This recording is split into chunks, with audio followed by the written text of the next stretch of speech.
Life often presents unforeseen circumstances. I own a narrative that I have not disclosed to many, as it is intricate. Have you ever experienced the sensation of traversing a precarious boundary between right and wrong, not out of desire but due to life's circumstances? That was my sentiment on that particular day, as if the universe possessed a perverse sense of humor and I was the subject of its jest. It all commenced on an unremarkable Saturday afternoon. I was engaged in nothing extraordinary. During a leisurely weekend, I engaged in some household chores, accompanied only by the soft hum of the dryer. While sorting through my closet to determine items for donation, I discovered an old miniskirt. Although I no longer wear such garments, I believed I had outgrown that phase. However, as I held the skirt, memories surged forth. It was a vestige of my youth, a time when confidence was innate and life revolved around enjoyment and liberation. On a whim, I decided to try it on and slipped into it. I had low expectations, but when gazing into the mirror, I couldn't suppress a giggle at how the garment clung to me more snugly than I recalled, accentuating both undesirable and perhaps desirable areas.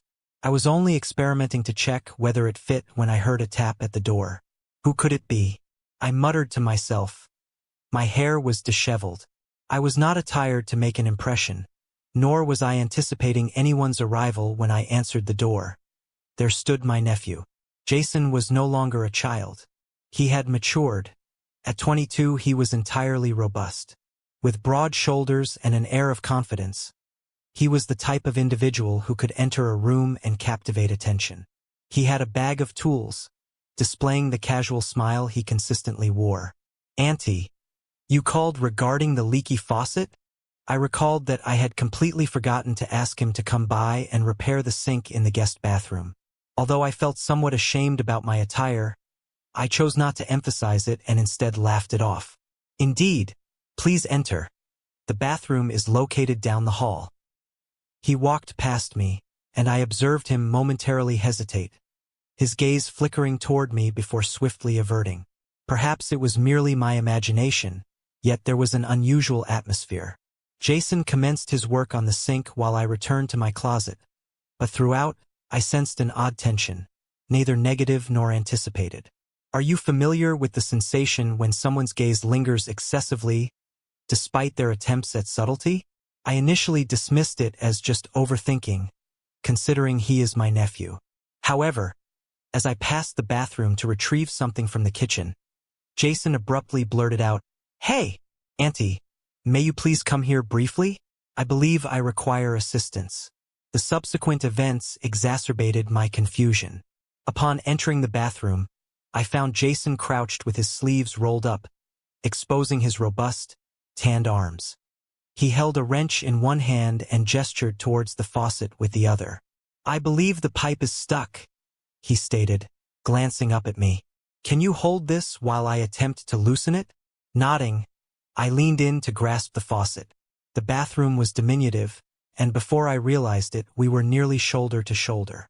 I endeavored to disregard the closeness, yet I could sense the warmth of his arm grazing mine as he worked.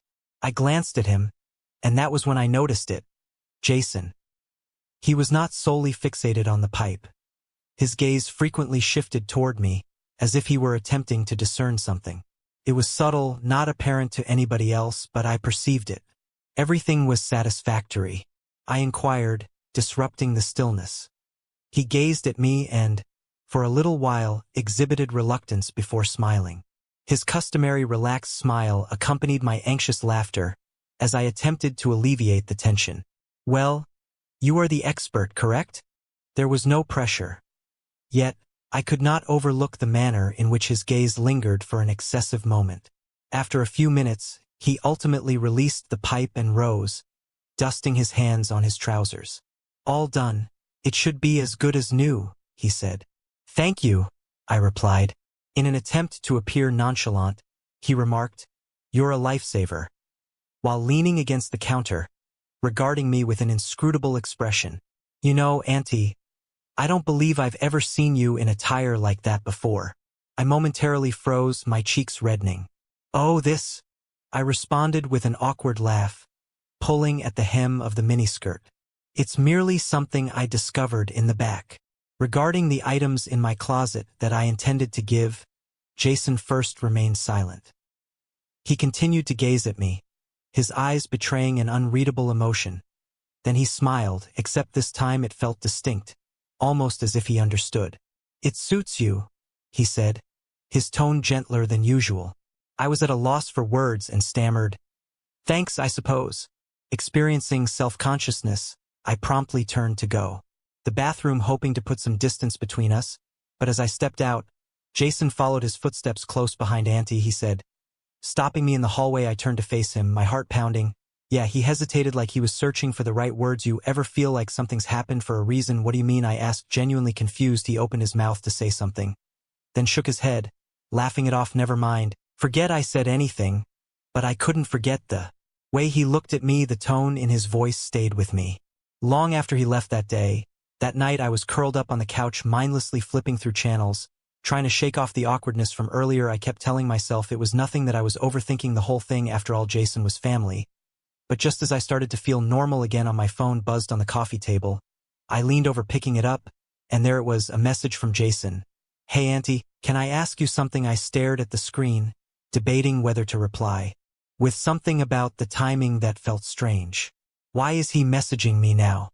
After a while, I replied, "Of course, what's on your mind?" His response arrived almost instantaneously. "I keep reflecting on today and you." It appeared distinct. It astonished me, I suppose. My stomach had a little flutter. What was he attempting to convey? My fingers paused over the computer as I contemplated my response. Ultimately, I opted for a neutral reply. "I was merely trying on some old clothes." He received my message immediately. I observed the small typing indicator appear, although it took him a moment to respond. When his message eventually arrived, it surprised me. "You seemed very well. I am sincere in my statement." I stared at the screen in disbelief. My pulse raced. Was this really a benign remark, or was there a deeper implication? I was uncertain how to feel, much less how to answer. After what seemed like an eternity, I texted back, "Thanks, Jason. Your compliment is appreciated." I wished it would conclude the matter, although I instinctively saw it would not. He said once again, "I am uncertain whether to express this, but I experienced a sensation today." "Did you?" My breath felt constricted in my throat. I was venturing into perilous ground, and I was uncertain how to navigate it. Jason was not merely an acquaintance. He was my nephew. Whatever emotions he believed he was experiencing were misguided. However, rather than dismissing him outright, I found myself hesitating. Perhaps out of curiosity or a desire to avoid causing him distress. Consequently, I did not respond immediately, and the typing bubble reappeared. I retracted my previous statement to avoid awkwardness, exhaling shakily, feeling both relieved and disconcerted. I reassured myself it was all a misunderstanding, believing he would move on and that normalcy would be restored. As I set my phone down, I sensed that this was merely the commencement of events. The following morning, while I was initiating my day with a cup of coffee, still disheveled, I heard a knock at the door that made my heart race. I was not anticipating any visitors. Upon opening the door, I found Jason standing there. With his hands in his pockets, he appeared as nonchalant as ever. Nonetheless, there was a notable change in his mood, as his customary carefree smile was absent, supplanted by a serious face that I did not recognize. I acknowledged Jason, attempting to conceal my astonishment. "What are you doing here so early?" He entered without waiting for an invitation. "I was in the vicinity and thought I would visit." It was a tenuous reason. Jason did not reside anywhere near my area, but I refrained from confronting him. Instead of addressing it, I closed the door and followed him into the living room. He sat on the couch, leaning forward with his elbows on his knees. The air was thick with unsaid tension. "Is everything all right?" I inquired while taking a seat. He gazed up at me, his eyes probing mine, and regarding last night, "I did not intend to cause you discomfort." I exhaled a slight breath of relief, pleased that he was acknowledging the matter. "It is acceptable, Jason. Let us disregard the matter entirely." Nevertheless, He shook his head, asserting that he could not just forget. Pertain to Auntie. I meant what I stated. I became immobilized, uncertain of how to reply. This is not how family members should communicate. Jason and I started with caution, stating, I believe you are mistaken. Your emotions are illusory. It is just a reality, he interjected, his tone resolute yet non-confrontational. I acknowledge it is erroneous, and I have been endeavoring to resist. I attempted to dismiss it, yet my thoughts remained consumed. My pulse raced, and I experienced a blend of emotions. Astonishment, perplexity, and a hint of shame. How did we arrive at this point? Jason, I implored, my voice quavering, you must cease this. You are my nephew, and this is inappropriate. He nodded slowly, his eyes cast downward. I understand. I understand it is wrong, but I felt compelled to express my emotions, as suppressing them was tormenting me. For a moment, the room was enveloped in silence, save for the faint ticking of the clock on the wall. I was at a loss for words, uncertain how to rectify this situation, or if it was even salvageable. Ultimately, I rose, needing to create distance between us. Jason, I believe you should depart. We both require time to contemplate this. He gazed at me, his face a blend of remorse and yearning. Very well, he whispered softly. But this is not the final discussion we will have on this matter. He departed without further comment, and as the door shut behind him, I had a surge of relief accompanied by a persistent anxiety as the evening sun cast elongated shadows over the living room. I noticed the edge of an envelope protruding from beneath the front door, and my chest constricted as I approached, fully aware of its sender before I even retrieved it. I opened the paper with shaky hands, my heart racing in my ears. The handwriting was obviously Jason's, neat and methodical, as if each word had been meticulously selected. The message stated, Auntie, I know you requested my departure, and I respect that, but I cannot feign that these feelings do not exist. I am not requesting anything. I only need you to understand that if you wish for me to distance myself, I would comply without hesitation. Conversely, if there exists even a modicum of reciprocal sentiment, kindly inform me, as I will be awaiting your response. I rose, there, gazing at the words, uncertain whether to feel anger, flattery, or fear. A multitude of ideas raced through my mind. Is he serious? Is it possible for him to? I felt this way, yet part of me hesitated to discard it entirely. I folded the paper and concealed it in a drawer, out of sight but not out of mind. I convinced myself that I would not react and that ignoring him was the optimal course of action. But deep inside, I saw that this was not concluded. Later that night, as I attempted to sleep, my phone vibrated once again. Jason was the individual. Jason, I understand I previously stated I would not disturb you, but I want confirmation of whether you received my message. I gazed at the message, contemplating a response. Ultimately, I replied, yes, I received it, but Jason, this must cease. His answer was quite instantaneous. It is detrimental to both of us. I will cease if you desire. Please inform me candidly. Harbor any feeling for me, even a little. My fingers poised over the keyboard. Admitting anything would exacerbate the situation, and denying it felt disingenuous. Consequently, I responded, Jason, you're my nephew. That's all I can say. It was not the response he desired, but it was the only one I could provide. The following morning, I arrived at work, eager to divert my attention from recent events. My job served as my sanctuary, a realm where I could concentrate on tasks and leave personal issues behind. However, as I sat at my desk sorting through emails, I experienced an unsettling sensation, as if someone were observing me. I looked up and froze. Jason stood just outside the office window, his hands buried deep in his pockets, appearing both conflicted and resolute. What was he doing? I murmured under my breath, feeling my chest constrict. I promptly excused myself and stepped outside before he could enter and exacerbate the situation. Jason, what are you doing here? I inquired, attempting to maintain a composed tone. I needed to see you, he said, With a quiet yet earnest tone, "You did not respond to my inquiry last night, Jason. I have previously conveyed that this situation is unhealthy. We cannot continue this dialogue, yet you did not refute it," he remarked, approaching closer. "You did not mention you." I felt nothing as I stepped back, my hands clutching the strap of my bag. "This isn't about emotions, Jason. It's about morality. Whatever you perceive this to be, it is incorrect."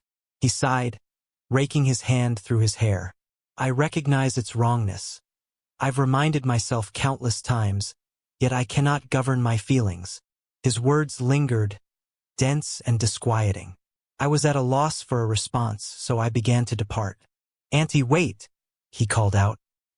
He grasped my arm softly yet firmly, causing me to freeze as I glanced down at his hand before meeting his gaze. There was an unrefined vulnerability in his face that made it difficult to just walk away. "I am not attempting to ruin your life or complicate matters for you," he stated. "I want clarification on the possibility. If none exists, I shall withdraw." His declaration, "You'll never have to see me again," struck me with the force of a physical blow. The prospect of his severing all connections caused my heart to throb. Yet I saw that perpetuating this situation would only result in further anguish for both Jason and myself. Said I, my voice quivering, "Your family. This is all that it can ever be," he affirmed with a nod. Gradually, his shoulders drooped as he stepped back, saying, "All right, I comprehend. I will refrain from interfering while I observe." As he walked away, I experienced an unusual blend of relief and sorrow, believing that it marked the conclusion and that we could finally progress. However, later that evening, I received a call that disrupted everything. Jason had been involved in an accident. Upon my arrival at the hospital, his words to me altered everything. The call had come late. In the evening, as I was preparing to retire for the night, my phone vibrated persistently on the coffee table when I observed Jason's name illuminate on the screen. My stomach sank, but it was not Jason on the line. It was a woman's voice from Mercy General, stating, "Your nephew has been in an accident. He is requesting your presence." Panic surged within me, and without inquiring further, I seized my keys and hurried out the door. Upon arriving at the hospital, my heart raced. I entered the ER through the swinging doors, surveying the room until I spotted him. Jason lay on a bed, a minor laceration on his forehead and his arm in a sling. He looked up as I approached, his face pale yet his eyes retaining their familiar intensity. "What happened?" I inquired, my voice tinged with concern. He offered a faint smile. "It is really a little collision, Jason," I said with irritation. "You caused me much concern." He chuckled gently, then grimaced. Clutching his side, he said, "I apologize.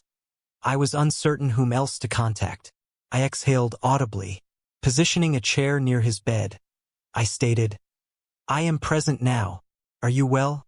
"Indeed?" He nodded, his demeanor softening. "Yes, but there is something I must convey to you, Jason." "Now is not the time," he said, his voice calm despite the vulnerability in his eyes. "I did not contact you just due to the accident. I reached out because I came to a realization. I was perplexed, uncertain of the direction this was taking." "What are you?" While discussing the matter, he gazed at his hands, his fingers nervously manipulating the edge of the hospital blanket. As I contemplated the possibility of not surviving, my thoughts were consumed by my deep affection and the realization of my numerous mistakes, along with my desire to avoid losing you, Jason. I started to express this, but he raised a hand to interrupt. "To prevent my interruption, allow me to express this," he implored. "I acknowledge that I have transgressed boundaries, and I loathe myself for it, but this is not a mere fleeting sentiment for me. I have deeper affection for you than I have for anyone else, and I see its impropriety, yet I am unable to resist it." His words lingered in the atmosphere, weighty and unrefined. I was at a loss for words. A part of me wished to console him, assuring him that everything would be fine, yet another part recognized that this was not a matter I could remedy with mere kind words. Before I could articulate my thoughts, a nurse entered the room, dispelling the tension. "Visiting hours are over," she stated with a courteous yet assertive smile. I rose, feeling both relieved and inundated. Get some rest, Jason. We will discuss this later. He nodded, maintaining eye contact as I exited and drove home. I often revisited his statements in my thoughts. I believed I had made the correct decision by departing, although upon my return, I encountered an unsettling presence at the home that prompted me to reevaluate everything as I approached. The house exuded an unnerving silence as I navigated the driveway. I entered, removed my shoes, and observed an unfamiliar small package on the kitchen table, inscribed with my name in Jason's handwriting. I hesitated before opening it, my hands trembling slightly. Inside, I found a letter and a small photo album. The letter commenced with, "Auntie, I know you requested that I cease communication, but I must elucidate everything, even if this is our final conversation. Please read this and peruse the album. Thereafter, if you desire my absence from your life, I will honor your wishes." I fully unfolded the letter, my eyes scanning the text. From the moment I returned here, I sensed a change in our dynamic. Initially, I could not comprehend it. I initially perceived it as just adoration or respect. Nevertheless, it gradually became evident that it transcended those sentiments. I see how this may be interpreted, and I have endeavored to resist it. However, I am unable to do so. Transform my emotions. You have consistently supported me more than anybody else. You have witnessed my lowest moments and still show concern, which I do not take for granted. I hesitated, my pulse racing. The gravity of his words was nearly overwhelming, yet I continued reading. I put together this album to remind myself of everything I love about you, not in a way that crosses lines but as a way to process my feelings. You'll find photos of us from family gatherings, moments where you were laughing or just being yourself. I'm sharing this with you because I don't want to keep secrets anymore. I'll respect whatever decision you make. But I couldn't let this go unsaid. I set the letter down and opened the album. The photos were familiar family barbecues, holiday dinners, and random snapshots I didn't even remember being taken. Each one was accompanied by a small note in Jason's handwriting pointing out details. He appreciated how happy I looked, at how kind I was to others, and how much he admired my strength. Tears welled up in my eyes. It was overwhelmingly touching and deeply unsettling. I closed the album and sat there for a long time trying to process everything. Jason wasn't just expressing infatuation. He was laying bare his heart in a way that felt impossible to ignore. But what could I do? I refrained from discouraging him, not only because it was morally objectionable but also because it would jeopardize our family, but completely excluding him seemed as harsh, considering the evident distress he was experiencing. Before I could determine my course of action, my phone buzzed again. Jason sent a message inquiring if I had received the package. He requested confirmation of its receipt and indicated that if I wished for him to leave, I should simply say so, and he would depart by tomorrow. I contemplated Jason's message for what seemed like an eternity, my emotions clashing with my rationality in an uncontrollable struggle. He had placed the decision squarely in my hands, a choice that could irrevocably affect both our lives and our family. I responded, instructing Jason to visit the following day for a discussion. The next morning, he arrived punctually, exhibiting both anxiety and optimism. I welcomed him inside, and we took seats together. Situated opposite one another in the living room, the atmosphere was laden with unexpressed sentiments. "Jason," I commenced, my tone resolute yet tender, "I have perused the letter and examined the album. I recognize the considerable thought and effort you invested, and I cannot deny its emotional impact on me. However, we must establish certain boundaries for both our well-being." He acknowledged my words with a nod, though his demeanor remained cautious. "I comprehend. I only required you to be informed. That is all I am aware of regarding my emotions," I stated. Leaning forward, "I must convey that I love you as family. That is the extent of my feelings. Your emotions towards me stem from appreciation and thankfulness, which is okay, but we must not conflate those sentiments.